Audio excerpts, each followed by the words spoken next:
Good evening, ladies and gentlemen. Welcome to Steelmint Engage 3.0, a 4-day webinar series which would cover a broad spectrum of topics ranging from iron ore, coal, scrap, ferroalloys, steel, and stainless steel. I am Rituparna Ghosh, research analyst with Steelmint and your host for the evening. Before starting our session, I would like to take this opportunity to thank Ministry of Steel and Indian Steel Association for their support.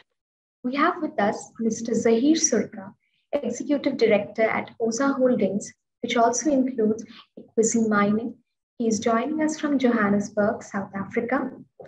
With over 17 years in the industry, Mr. Surka has significant expertise in mineral resources business development, trading and logistics, with particular focus on coal. He has been instrumental in pioneering the group's export of high ash coal from South Africa and is currently involved in the all-round strategic development of new coal ventures. Good evening, sir. Welcome to Engage webinar series. It's a pleasure having you here. Good evening. Thank you very much. It's a pleasure to be here. With your permission, we would like to give our audience a quick go-through of what all happened surrounding the coal exports in South Africa throughout this year.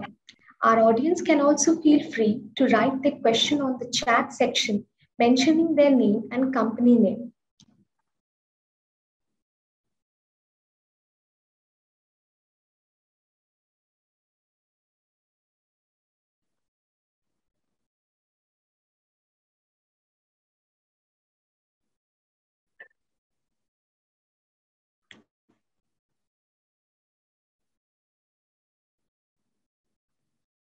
To begin with, we are almost close to the end of the year after witnessing a major war between Russia and Ukraine since late February, the subsequent sanctions by Western countries on Russia, and the resultant energy crisis that had pulled energy prices over 100% since the average 2021 figures.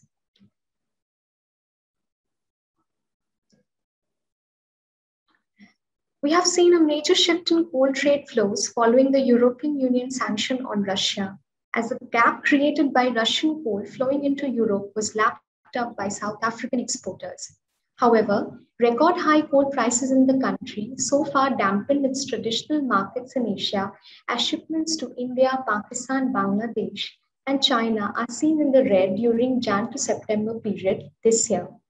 While exports to Europe marked an exponential rise over 700%, exports to South Korea, Japan, and Taiwan also gained strength as they eyed South African coal as an alternative to Russian supplies. However, if we go by the overall export volumes during the first 9 months of the year, South African thermal coal exports only managed to mark a marginal rise of 47 million tonnes, which is 6% since January to September period this year. A series of logistic bottlenecks over transit is likely to have capped any major rise in shipments from the country, with the latest seen in the form of the union strike, the Transnet union strike. Record high South African coal prices this year also led to a declining trend of its thermal coal imports from the country as alternative supply from Russia, Mozambique, and Australian Carmichael mine took over the Indian sponge iron sector. Buying pattern of South African coal by the DRI units also witnessed a change as the preference shifted towards low CV coal, which is a 4800 NAR calorific value, over the popular RB2 coal, which is seen in the Indian trade parlance of 5500 NAR calorific value. Indian DRI producers were mostly blending 4800 NAR coal with Russian and Australian supplies, while few were blending 4800 NAR coal with domestic coal to bring down their operating cost. An interesting trend also has been witnessed here that despite falling arbitrary prices, despite falling 4800 NAR prices, since their peak in March, imports failed to rise as the demand was mostly met by supplies from alternate origins. Moving on to Europe, South African coal exports marked a remarkable year in 2022 with an over over 700% rise. When exports used to take place only to Netherlands, Italy, and Spain in 2021, only at minuscule volumes, the same went up exponentially this year, as a dire energy crisis compelled Europe to rely upon coal-fired power generation. South African coal reached to majority of Europe during the first 9 months of the year from Poland, France, Germany, and Belgium. Elevated LNG prices and the dominance of Russian gas supplies to Europe compelled authorities to resume and extend the life of several coal-fired power plants that were scheduled to phase out.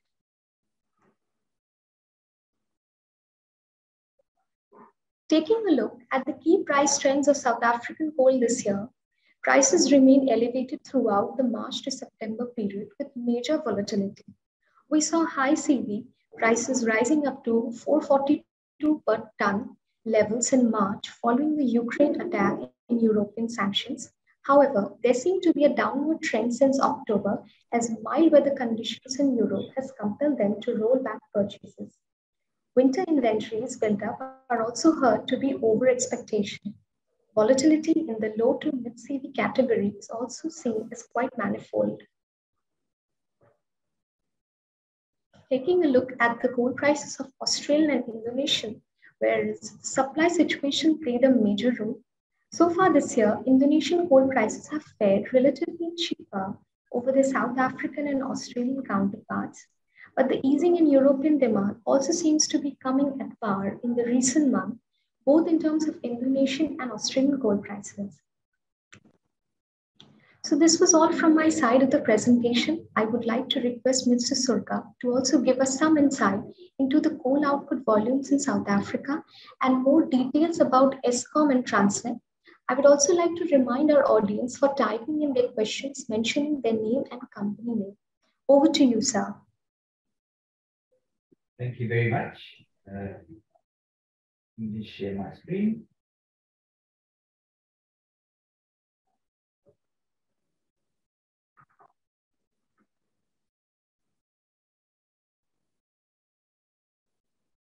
So I'm just going to give a very brief overview of the South African market as it currently stands. So historically, this is a brief slide. Historically, South Africa produces pretty much around 250 million tons per annum. And you can briefly see the sort of split that it goes to. And obviously, exports has always sort of hovered around the 70 million ton mark historically. But in the last 2 years, South Africa has seen a decline in its own coal production. From the 250 million tons mark, it's sort of declining now to 234 million tons in 2021. 80% of South Africa's coal is actually really produced by the 5 major mining companies, which is Together Resources, which was Anglo American, Exxaro, Celerity, which again purchased South 32, Sasol, and Glencore. Currently, Exxaro is the largest coal producer in South Africa and is also the largest supplier of coal to Eskom.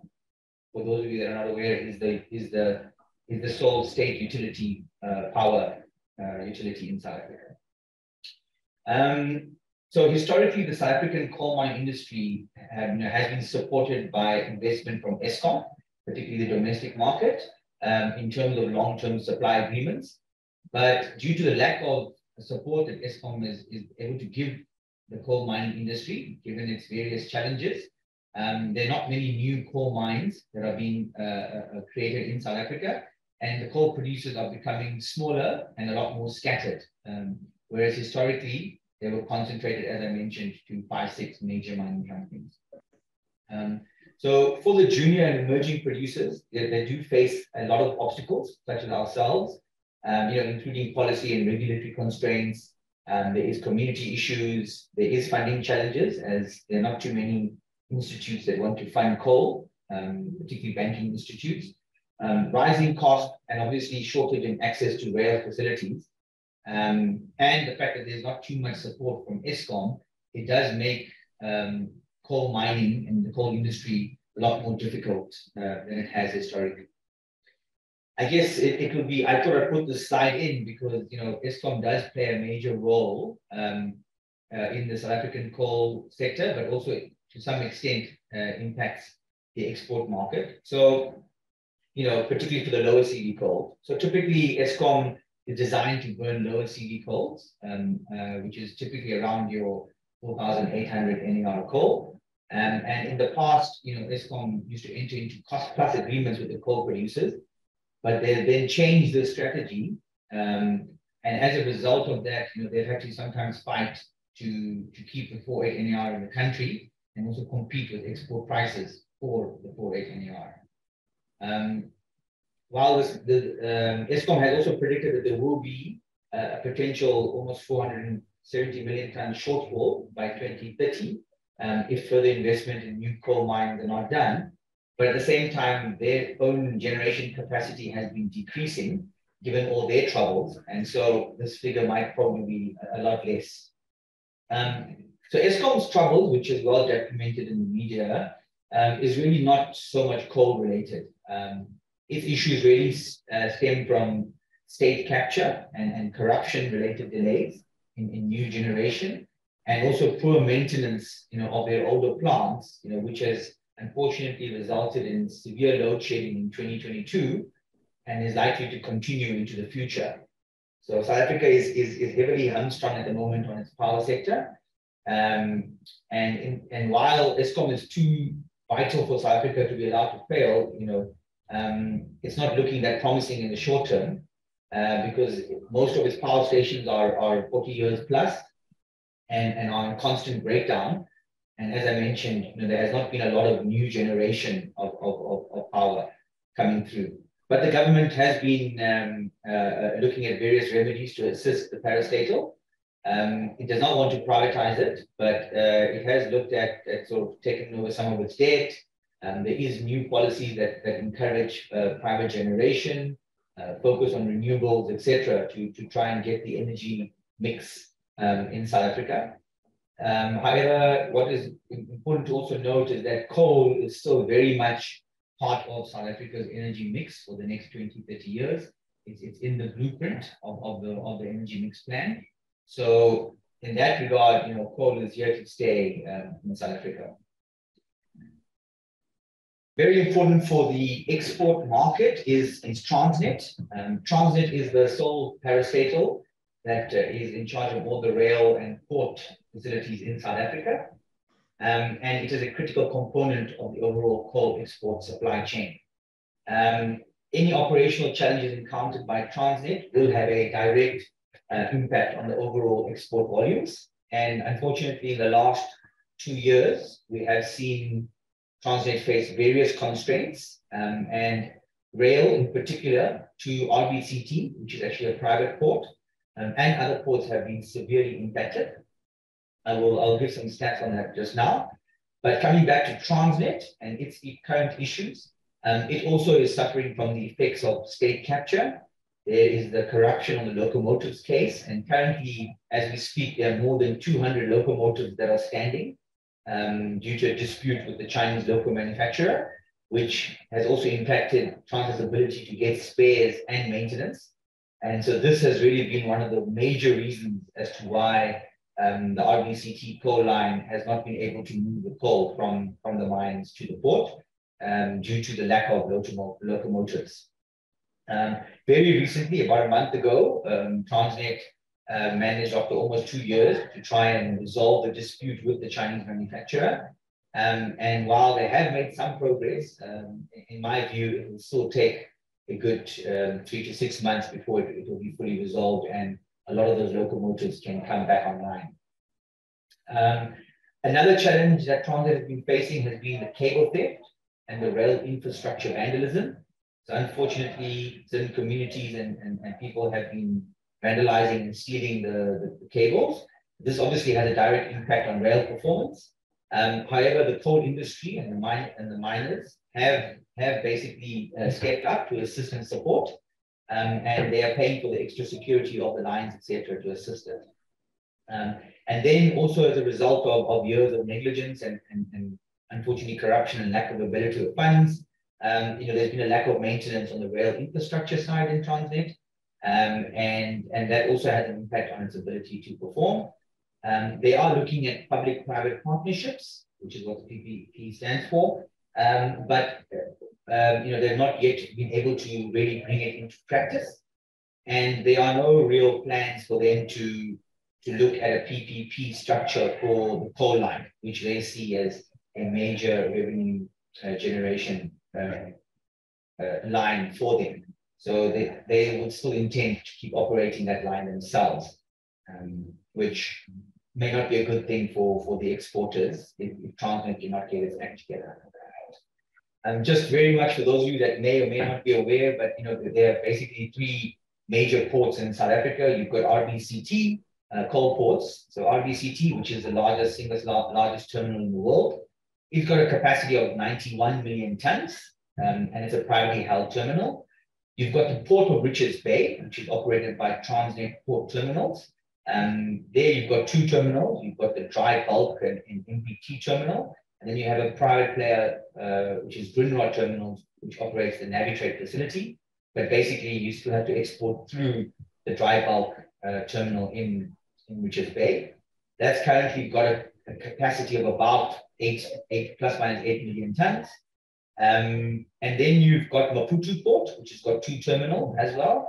And currently they've got capacity for around 6 to maybe 7 million tons, which they are also trying to increase given the demand for coal. So what's really been happening in the last couple of months as far as the coal dynamics in South Africa are concerned?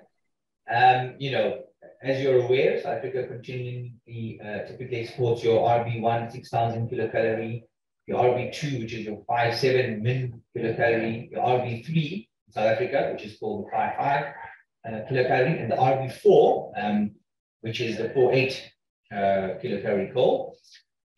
Obviously, due to the supply, the constrained supply chain, together with the higher prices of coal, particularly for Europe, the miners have focused on producing and exporting the higher grades, particularly the RB1 and RB2 grades, because this is also what Europe predominantly use.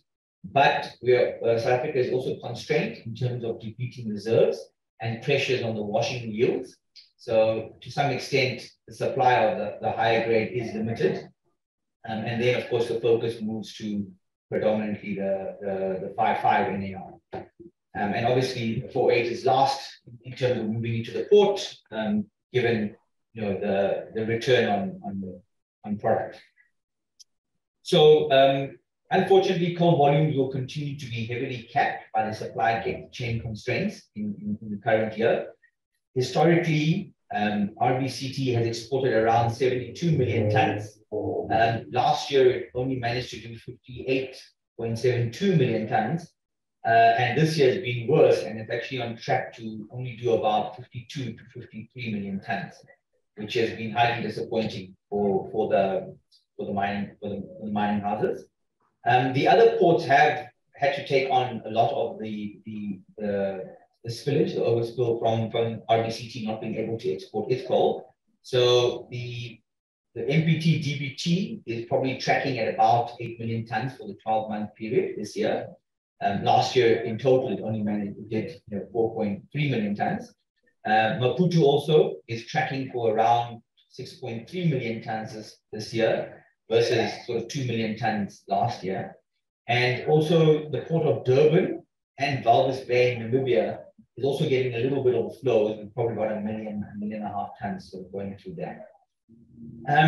So this opportunity to basically go and increase volume at other ports is mainly around the fact that road transport is possible to these alternative ports, whereas at RBCT, road transport is not possible. It is only rail. And so hence the other ports have been moving some of the volume displaced by RBCT. Obviously, the higher coal prices have helped because ultimately the alternative ports are a lot more expensive than RBCT. And also, in our view, I don't think there will be too much of a further increase in the volume available from these alternative ports, as they're capped by the existing infrastructure and limitations, and also on how much road trucks they can handle. and also any significant drop in the coal price, which we are already starting to see, in my view, will also result in the drop of volumes from these alternative ports. As I mentioned, they are much more costlier than RBCT. So just very briefly, I'm representing Equasi Mining. We are an emerging junior miner. We mine around 2 million tons per annum of coal. We are located not too far from the port in KwaZulu-Natal. We have been exporting since 2009, so for many years, and we've been offering the standard 4.8 NAR and some high sulfur 6,000 NAR coal, with smaller volumes of the standard RB1, RB2, and at times RB3.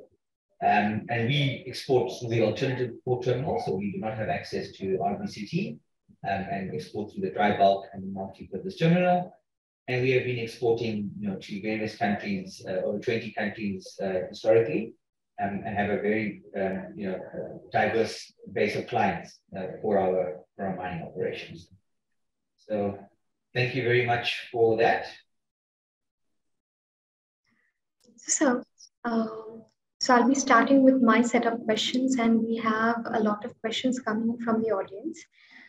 So like you spoke about the coal exports from non-RBCT ports recently, such as DBT, MPT.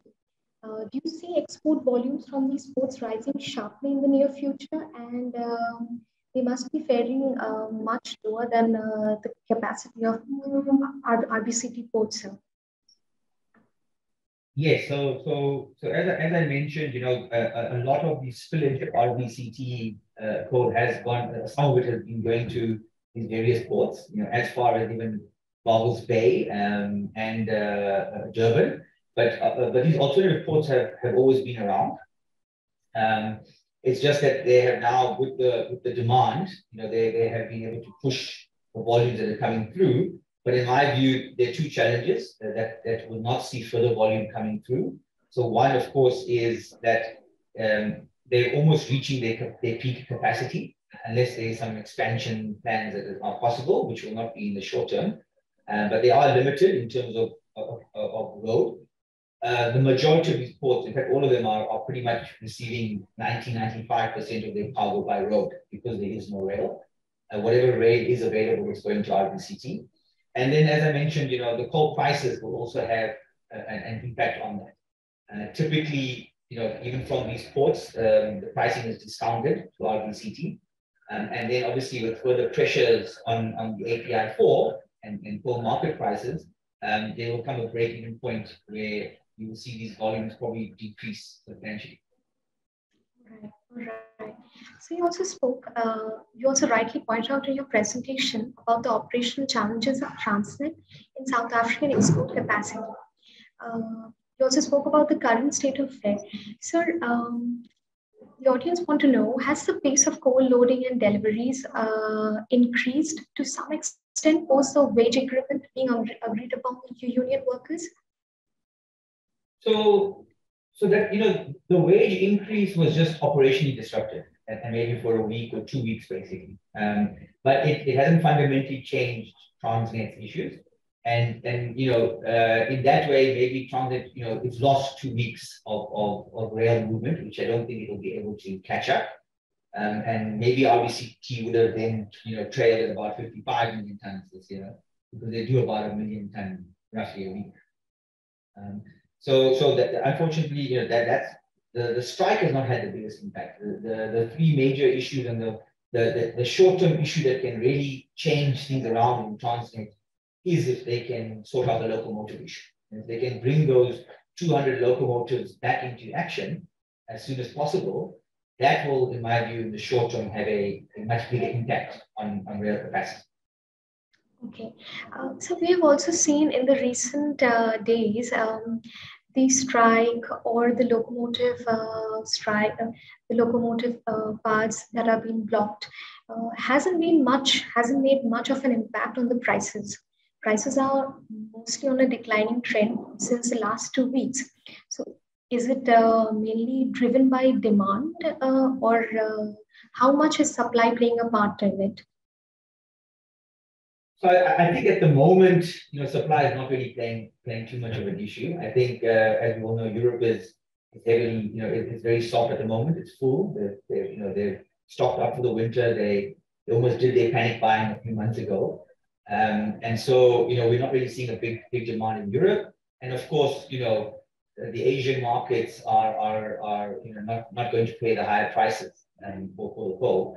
So with that softening, to some extent, it might suit the South African market to a point, in terms of sort of hanging back. I think the general sentiment is to wait for Europe to come back on, which they expect will come either if they have a cold winter in December, January, or in the extreme near future.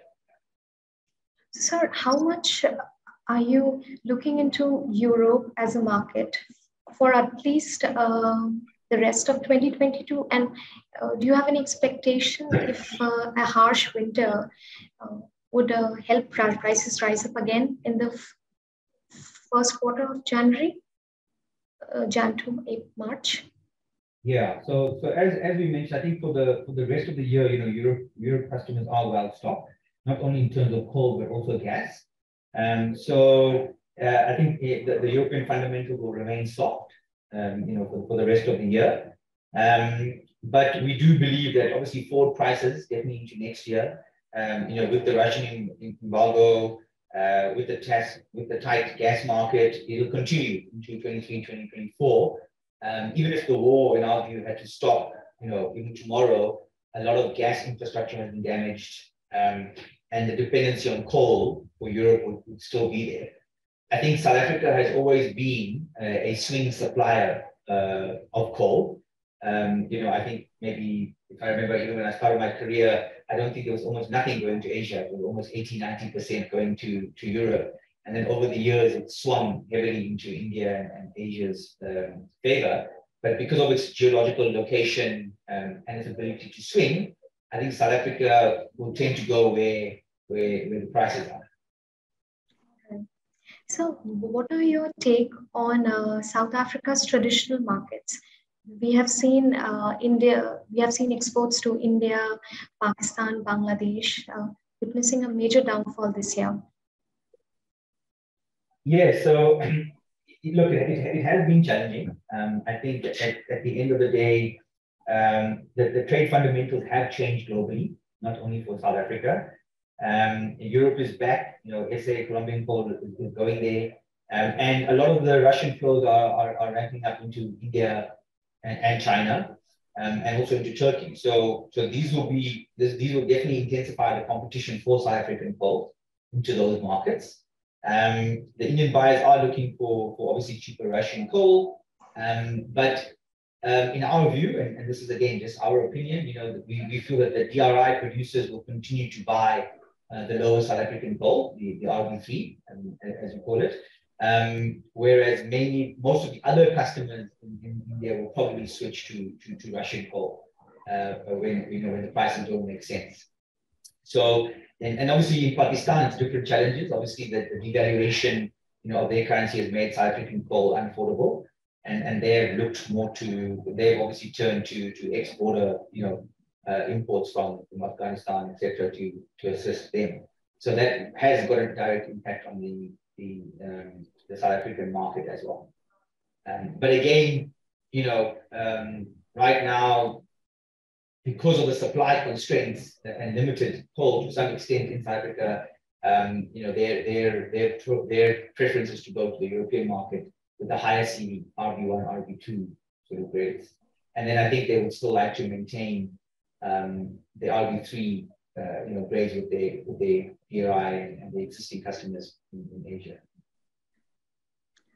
Sir, this entire episode of higher energy prices, higher coal prices this year has shifted the buying pattern of the Indian DRI producers, where they have been using more of low CV South African coal blends with high CV Russian or low CV Australian coal. The demand for mid CV South African coal that has been the major buyer, that has captured the Indian market since over the last 5 years has changed drastically. So, what is your take on India's buying preference of South African grade? Will it still remain as low CV, and how much do you see Russian coal as a threat to South African coal exports to India? So again, I'm not heavily involved in sort of the marketing in the DRI sector of India, but my understanding and assessment from some of my team members is that the Russian coal is not performing exceptionally well in the DRI sectors. And so, the 5.5 and the lower grade coals of South Africa, will continue to perform well for the DRI sector in India. So in our view, the lower SA coal availability will be for India, but that is a function of also what European demand and pricing looks like, because ultimately producers will balance what they need to produce for that market on the higher CV, and then obviously what is possible on the lower side. Again, costs play a big part of it. As I mentioned, if the prices, particularly even for the 4.8 and the lower CV NAR, come to a particular level, it will not be viable to have the alternative ports. And right now, the majority of the alternative ports is where the lower CV ports are going. All right. So we have a question from Pakistan. It's that they are the second largest buyer of South African coal, but due to high prices, they have shifted to Mozambique coal. So the question is, when can we expect South African coal prices to come to a reasonable level, or will it be equivalent to Mozambique coal? That's a very, very tricky question to answer, but I think it really is a function of what Europe does.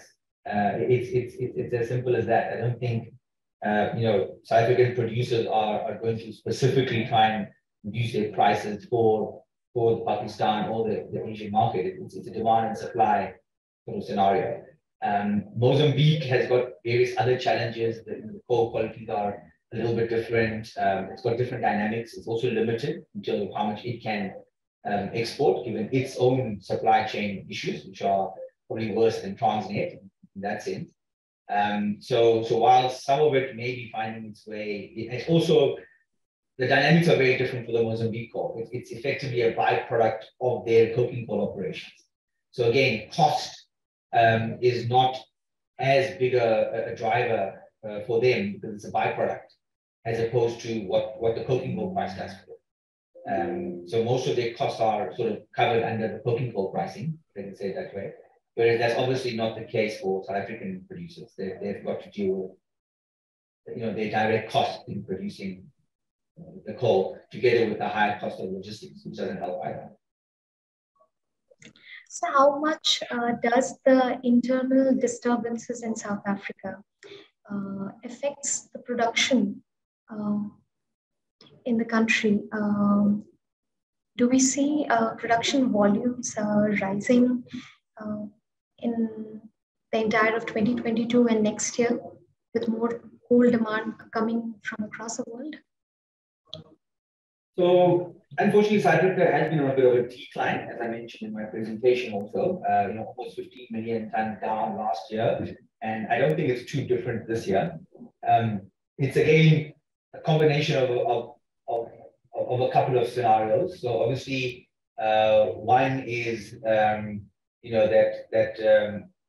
there's no major investment into coal mining per se.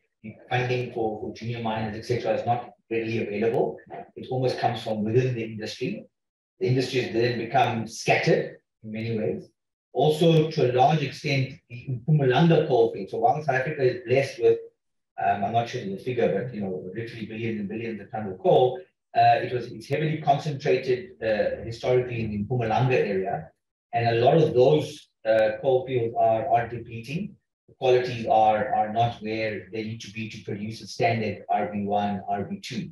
So I think pressure on the right reserves, together with obviously the supply constraints in the supply chain, together with lack of funding, and of course then other fundamentals around community issues and all of that, makes it a lot difficult for production. So I don't see production increasing in the next couple of years.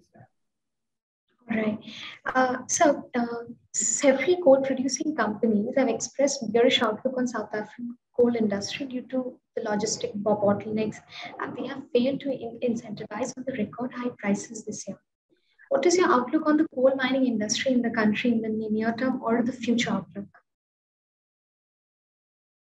So, look, I think that the bearish outlook that reported in the media is obviously the frustration that they're not able to capitalize on the high coal prices, and that's obviously directed directly at the logistics supply chain in transit, and whether it's Exxaro, whether it's Tugela, Anglo American, a lot of them have voiced their frustrations on that.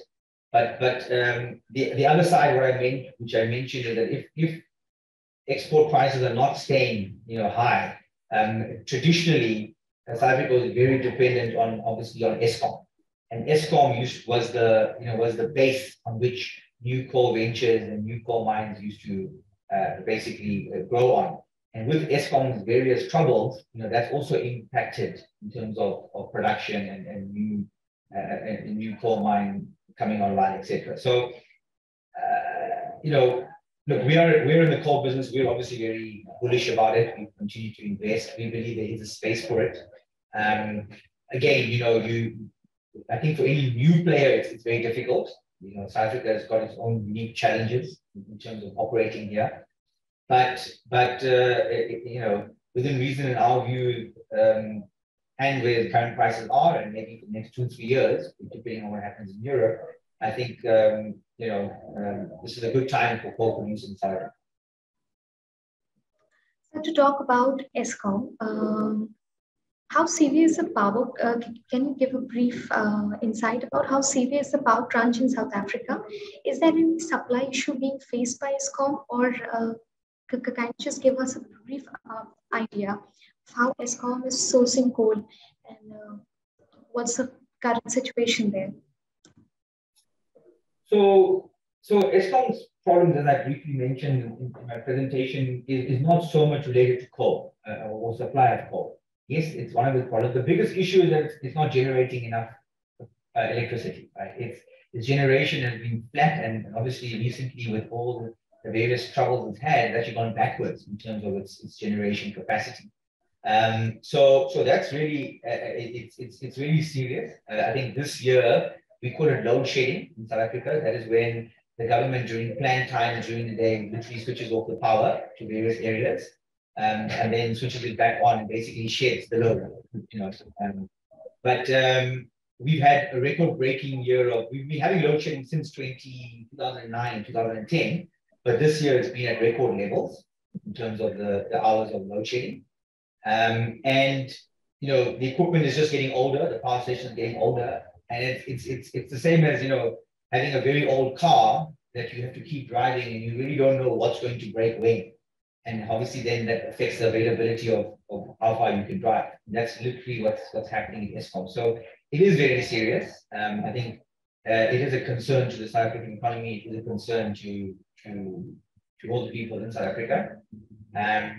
But again, there is enough policy, there is enough other opportunities to at least at a smaller scale, to sort of cater for Eskom inefficiency.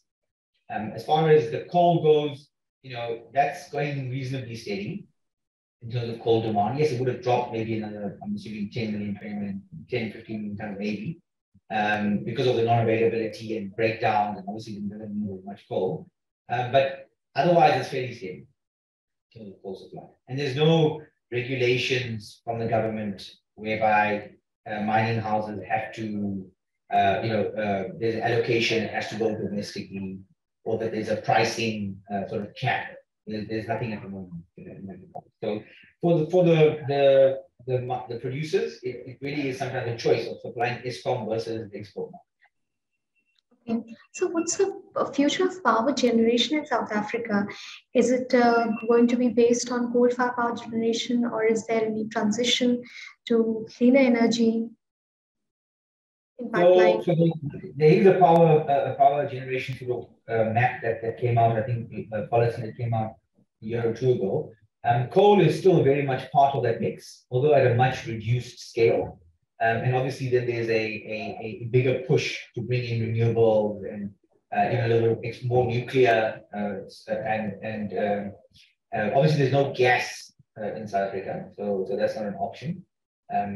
So again, South Africa's got the coal reserve. The counter argument is the country is blessed with plenty of coal. It should focus on generating coal with generating power with coal. As much as it's not a clean technology, it's not clean. Look at Europe. They've effectively gone backwards now. They've had to backtrack on all their policies and go back to what works. Cool. Definitely, sir. So we have a question from the audience. Can you please enlighten us about the ESG compliance of major South African coal miner and the mid to long-term production and dispatch outlook? Sorry, what is the ESG compliance? ESG compliance of major South African miners, whether they are ESG compliant. Is that the emissions and the gas? Yes, sir.